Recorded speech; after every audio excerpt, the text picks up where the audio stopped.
létají v plné zbroji, zahalené v brnění, síla a čest bok po boku, s přilbami zářícími pod severní oblohou.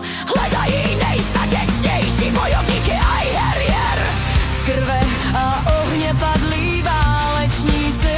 Valkýry slyší Odinovo volání, vyvolené duše znovu povstávají. Do Valhaly síní slávy jasných a pravdivých. Valkýry, dcery Valhaly, divoké a krásné, strážkyně dosud nevyřčených příběhů.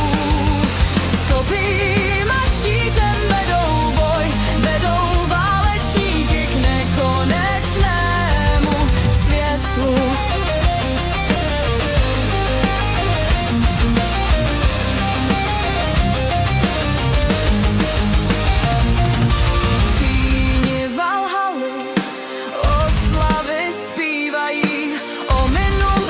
Bitvách a prameni legend nalévají medovinu, rodej na svou službu mezi hrdiny divokými a hlasitými. Skrze mlhu a bouři se jejich křídla rozpalují, s mocí obracejí příliv války, ochránkyně v obětí boje, rozhodující o osudu s chladnou tváří smrti. Valkýry, dcery Valhaly, divoké a krásné, strážkyně dosud nevyřčených příběhů.